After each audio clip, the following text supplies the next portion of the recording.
Welcome to Hood Champion Boxing and Sports. You're going to find a way to win, and you're going to find a way to lose when you get in that ring, man. And many people felt that Amanda Serrano found a way to win. Others say, nah, she found a way to lose, man. Those judges got it wrong. Well, I'm going to tell you, people can continue debating it all they want. But what I'll say is Amanda Serrano showed grit, and she found a way to win against a very tough opponent. And Serrano gave Manzur all the credit in the world. And my thing is, listen to the fighters. When Serrano says Manzur was younger, stronger, and she was even saying, look, man, I'm glad I'm almost out of here, to just leave this fight game to these younger fighters. Because even Serrano recognized that, you know what, I'm at the end of my rope. She's been scrapping almost 20 years, you know what I'm saying? But the bottom line is she defeated Manzur, majority decision. She got the big 5-0. And you look at the scorecards, one judge had it 114-114. The other two had it 117-111, 116-112 for Serrano. But the controversy isn't really about whether Serrano won the fight or she lost the fight. You know what I'm saying? It's how convincing the victory was. Because you watching that fight, you know, and you seeing Manzur pushing Serrano through 12 rounds. And a lot of people believe that the Argentine challenger did enough to deserve the decision. But that's created a very uncomfortable conversation. You can see some people are scared to just talk about it. Like, this is boxing, man. You know what I mean? Some people are afraid to talk about Serrano. Serrano didn't look good. That has nothing to do with what Serrano has contributed to the sport of boxing. We all know Serrano is a monster inside that ring. But people are afraid to come out here and say that Manzur had a really good outing. Yo, man, put credit where credit deserves to be. That shit is crazy to me, man. But you can't take away from Amanda Serrano what she showed in that ring. Composure and the ability to bring on that championship level experience in the rounds that counted, which were the championship rounds. But when it comes to Serrano, that's one fight, man. She's accomplished virtually everything possible in women's boxing. So Serrano could care less what somebody says about that fight. Serrano will tell you that wasn't my best fight. You know what I mean? The woman's already a 7-division champion. So there's nothing to debate about Serrano and her legacy and what she brings to boxing. Serrano is the truth, man. She was a great fighter before that fight. She showed that she's a great fighter in that fight, and she's still a great fighter after. And she's gonna always be known as a great fighter. She's gonna have that kind of legacy where people are gonna speak positively about her. They're gonna praise her. She's in the history books. Ain't no other woman out here gonna go on to become no 7-division champion. It's just not gonna happen. But the only question I have is this: how much longer does she need to try to prove it? Because some people are talking about, oh, she should fight Alicia Baumgardner. After watching her fight this weekend, I don't think she should fight Alicia. I think she should go in and get her a very easy fight, knock him out, break the record, and just sail off into the sunset. Just leave it alone. You have nothing left to prove, man. Mayweather said it. I'm not going to let the sport boxing retire me. Crawford said it. You hear a lot of them say it. They're not going to retire me. I don't think there's any female boxer out here who's retired that when you hear them speak, they have a slurred speech. I know there's one out there right now having some issues with some brain, like a TBI or something. She having some brain injuries, some signs of brain damage and shit like that. And it's really sad to see. But when you think about that, I'm just thinking about Serrano. Why continue? You know what I'm saying? Why continue? So if she fights on, all right, whatever. She's going to do what she wants. But don't get into no fight with against another fighter like that who's a live underdog, who's a big threat, has big power, and can trap you on the ropes and hit you cleanly in your face with hard right hands. Like, Serrano doesn't need to put herself through that.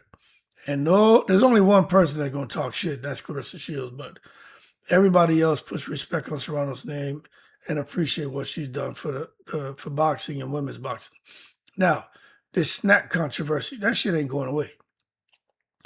Everybody keeps bringing up SNAC, and I know why, because there's one content creator.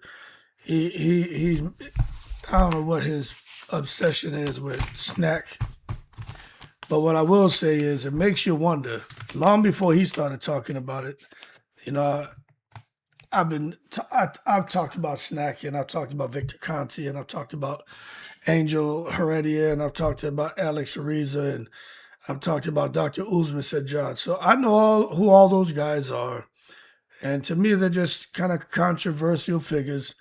And when you have somebody like Victor Conti, who's got in trouble for what he got in trouble for him to come out there and create the whole SNAC thing and fighters work with him, you can't help but wonder why would a fighter want to go work? Now, he's passed away now, may he rest in peace. But why would a fighter want to go and attach themselves to somebody that had that kind of controversy around them? You know what I'm saying? Why would you want to be associated with that organization? You know, so fans are demanding greater scrutiny, and they're saying that SNAC products, practices, and fighters who use them should be investigated. And I just don't think there's enough there for anybody to want to go and investigate fighters. For what? You know, you got to separate fan suspicion, content creators just doing what they got to do for clicks and views to establish evidence. You know what I mean? But what I will say is fighters who use SNAC, they up and away in that ring. They just move at a pace that other fighters can't keep up. So being associated with SNAC or using SNAC-related products is not proof of paid use or wrongdoing. If fans want the investigation, I think the legitimate question becomes, what specific allegation is being made and what evidence supports it? You know what I mean? Just because somebody's up and away when they get in the ring and shit and the opponent can't keep up with them, that doesn't mean a damn thing. So that distinction matters. Boxing absolutely deserves rigorous drug testing and transparency, 100%.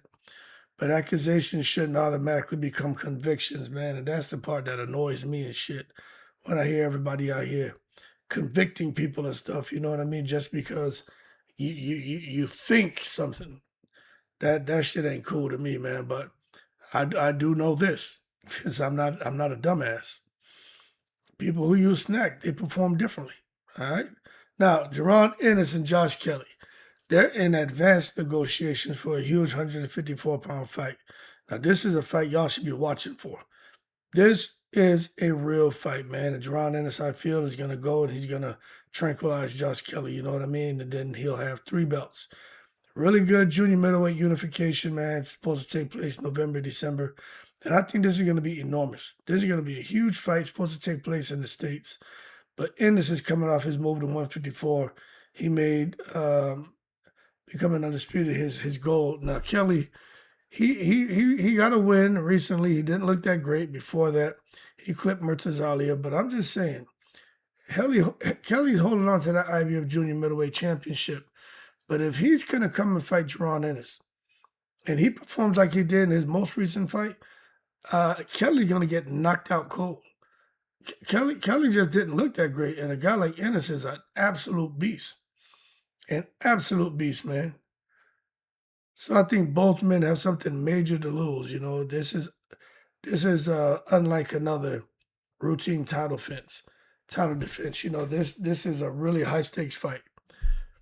Both men have something major to lose, and I just think the winner immediately becomes one of the division's most important names. But I think Ennis wins this fight. And it's not just a matter of him going and outpointing him. I think he tranquilizes Josh Kelly. I think Josh Kelly ends up chest to canvas, ass in the air like at a Diddy party. It's just my opinion. Now this weekend, you got Moses Itauma looking to become the second youngest heavyweight champion in the history of boxing. The first is Mike Tyson. I'm going to tell you right now, Moses Itauma, he's young in his career, facing Flip Herovic for that vacant IBF heavyweight championship in London's O2 Arena. But the stakes are enormous. This whole push for him to become the second youngest heavyweight champion in boxing history behind Mike Tyson is an incredible opportunity. But I'm going to tell you this. They're walking him into this opportunity, but he's fighting Filip Hrgovic. I'm going to keep telling you, I think Hrgovic beats him. I just think he beats him. I think Itauma predictable. I don't like the way Ben Davis works with him. I don't like it. In every fight, he does the same shit. So Hrgovic's trying to stop all this. Hrgovic, y'all got to remember, man. Herovic lost his dad right before he fought Zhili Zhang. And in that fight, Herovic was all over the place. He was grieving, man. I felt it was hard for me to watch that because I understand. I felt bad for him. But he still got the win. But you look now, he's worked through a lot of that. And that makes the whole fight fascinating because Hrgovic is like, all right, this one's for my dad, you know? And see, people don't know that part of Hrgovic's story. They just keep talking Itauma. I'm telling you, Itauma's nice. I'm telling you, Itauma's a problem. But I'm also telling you, Hrgovic ain't trying to hear the bullshit. So he's like, y'all hold your horses. Stop taking it to the stupid. But I get it. Youth, speed, and momentum is all on Itauma's side. But then you got experience and heavyweight strength over there on Hrgovic's side. So I think that boils down. I think it really boils down to that argument, man. The younger guy against the more experienced guy. And just see who can kind of impose their way and will and go on to get a victory. But if Itauma gets it, I'm going to put a lot of respect on his name. I think he beats almost anybody. I just don't think he beats Hrgovic. There's something about Hrgovic, and he's with Abel Sanchez. Hrgovic is an absolute beast with a chin. Like, you ain't just going to cause him to quit. Hrgovic is an absolute monster. And as far as Daniel Dubois is getting his ass whipped by Hrgovic until Dubois started fighting dirty. Itauma doesn't fight dirty. He's not going to headbutt him and use elbows and all that. Daniel Dubois used every part of his body, you know what I mean, to win that fight. I'm surprised he ain't try to goddamn start hunching on Hrgovic with the shit he was doing in the ring. But the bottom line, I got Hrgovic winning. Now, Rolly Romero and Teofimo Lopez, everybody says rematch. I'm going to tell you this. There's a loud conversation, man, coming out of this weekend about these two. Because we watched it, you know, it was a draw, then 115, 113 on another scorecard, 160, 112 on another ones. But people are just bewildered by Rolly Romero's strategy because first 5 rounds were all him. You could say the first 6, but then all of a sudden, you know, Rolly just stopped throwing his hands. You can't make sense of it. Like, even I'm sitting here, I'm flustered. I'm like, yo, what happened? So the criticism is basically, if Rolly was winning the early rounds, why didn't he keep throwing? And I don't know. Was it body shots? What was it? I mean, Romero had moments early, strong 4th round, 5th round surge, but his activity dropped dramatically as the fight progressed, which makes no sense. And that created a rematch argument because fans, they're not necessarily demanding a rematch because they believe Rolly was robbed. They're demanding it because they believe Rolly left the fight on the table. And Teo didn't really do anything to deserve the win. It's what Rolly did not do. But I tell you what, Teofimo Lopez may be up in a way in a different direction because his next move, as far as who he fights next, is supposed to be Jack Catterall. He's just been made the mandatory, so that's what's next in line for Teofimo. But I'll tell you this, if all that happens, Teo could immediately find himself in another high-level fight, and Catterall will beat him. Catterall will knock him out. I'm being real with you, man. All of a sudden, you're looking at the 147-pound division. That shit becomes more interesting because it is wide open. You got Ryan Garcia with a title who he's going to fight Conor Benn. He'll beat him. Teofimo Lopez just beat Rolly, but Teo's about to fight Catterall now. Devin Haney in the breeze. Who knows? I don't know who the hell he's fighting. Liam Parr was supposed to be fighting George Kambosos. So what the hell is Devin Haney going to do? But the argument is simple. When you look at these 4 names, Garcia, Lopez, Haney, and Parro, none of them look unbeatable. They actually look they can get beat. And that's good for boxing. You know, when fans believe anybody can get beat, everybody becomes interested. You know what I mean? Fans get excited because you're going into the unknown.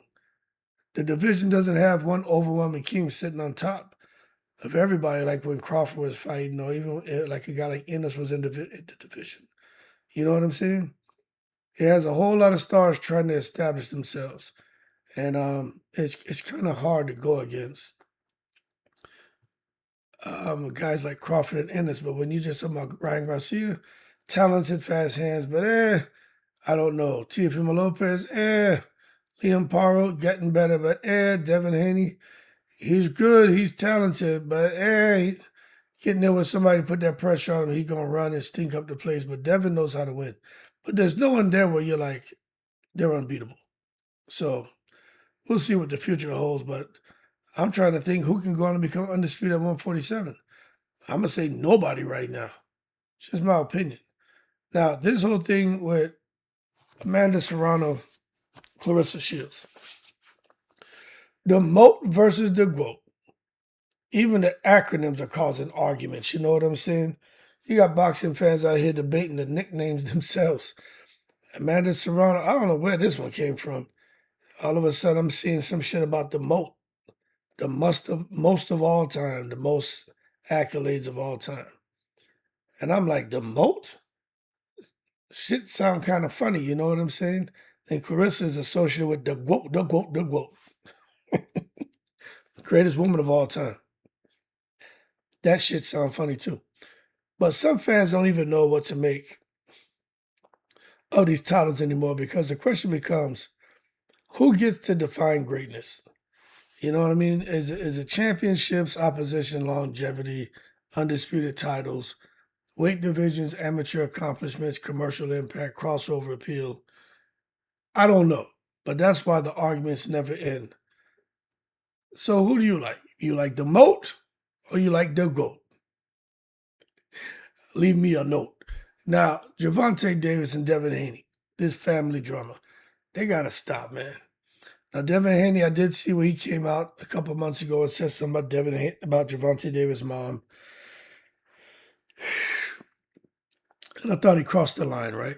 But they've been going back and forth for years, so when it comes to them, it's like whatever. I could care less. This shit's entertaining to me. But Gervonta, he made comments involving Haney's mother, who reportedly passed away. And many fans consider the remarks extremely disrespectful, but others pointed out Haney, he made previous comments involving Davis' mother as well. So they're like, don't be so quick to come out here pointing the finger at Gervonta because Devin was talking shit. And when you start going back and forth, you can't come now and start making rules. But this is where boxing arguments always get complicated. One side's going to say there are lines you shouldn't cross. The other side says you can't complain about disrespect after doing the same thing. But regardless of which side someone takes, dragging deceased family members into boxing beefs is guaranteed to generate outrage, which it did with me. But at the same time, I already know with them guys going back and forth, just get your popcorn because you don't know what they'll say. They'll say anything. Well, talking about anything, people saying anything that can happen when it comes to boxing. Just look at what happened there with MVP rolling the dice on the TikTok boxing. This deserves credit. They took a major gamble by putting Serrano, Manzur, that whole championship event on TikTok Live. It was billed as the first ever championship boxing event on TikTok Live, giving the sport access to an enormous social media audience. But that potentially is a huge deal. But naturally, fans have another question. Where does the money come from? Like, I want to know, where's the money come from? I know there's smart people over there. Is it just an opportunity? Is this just a kind of an experiment? I don't know, but I think that's a legitimate business question. Well, how's this work? How do people get paid? Where's the money come from? A promotion can spend aggressively to build an audience, but eventually the economics have to work. If MVP can prove that TikTok can generate meaningful audience growth, sponsorship value, and future revenue, other promoters will pay attention. I think that's what they're after. Getting a lot of attention, and now sponsorship value goes up. And they're looking long term. Because if you can get a lot of eyes on it, then the sponsors will roll in. They had over 2 million people watching. So imagine if you have sponsors that want to attach their name to the event. You got over 2 million people now seeing your brand. So I get it. It can work financially. But if it doesn't work financially, everybody will learn from the experiment too. So it seemed to be a win-win and not much risk. But if they can get those sponsors to start pouring in, you're talking about a lot of money. So I understand what they're doing. But I also understand this. The Gwoat virus. Everybody know I'm always joking about the Gwoat virus. But I think the Gwoat virus is real. And this may sound like an outrageous conversation, but there are people now who are joking when they describe what they're seeing. Well, I do the joking and shit. But the Gwoat virus. Now, this is how the joke goes when I make it. You know, anybody who gets too close to Claressa Shields, they end up becoming part of the controversy. You know, everyone knows if I sneeze or something, I say I contracted the Gwoat virus. But the Gwoat virus is real, man. You become part of the controversy, man, if you get too close to Claressa Shields. If you're associated with her, you get talked about. If you argue about her, it gets attention. If you criticize her, it becomes part of the story.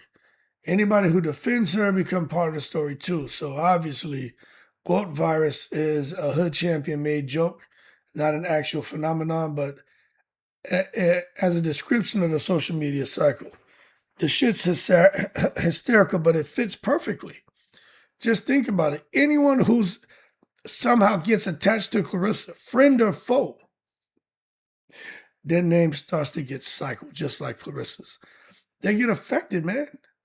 So it is what it is, man. Now, moving along before I contract the Gwoat virus, I don't feel like dealing with that shit today. This whole thing about positive comments and the controversies. Now, I do think there's something going on here. There are a lot of people who are claiming that people are being incentivized to post positive comments about Claressa Shields. Now, I'm trying to think. Is there anyone out here who I feel may be paying people or in some way, shape, or form incentivizing people to speak positively about him? There's only one person who comes to mind, that's Claressa Shields, man. But again, it's just a conversation. You know, I'm not aware of there being, well, I'm lying. There was somebody who got cash app something from Claressa Shields. There may be others, but there was someone who was cash app something. I remember people talking about it on the live. But I don't have any evidence of an organized campaign or paid engagement. So the other stuff, I say, is speculation. I'm not trying to present it as fact. But it does seem odd that you got these Claressa Shields fan pages and all of she posts a comment. You get a bunch of people coming to the comment section saying positive things all of a sudden. It just makes me wonder if that online conversation and those comments that people are leaving, if that's organic. I mean, it's difficult to determine, but I'm far from slow. You know, I think Claressa is an influencer, and I think she understands the algorithms. Promoters understand algorithms. Fighters understand algorithms. So everybody knows that engagement creates visibility.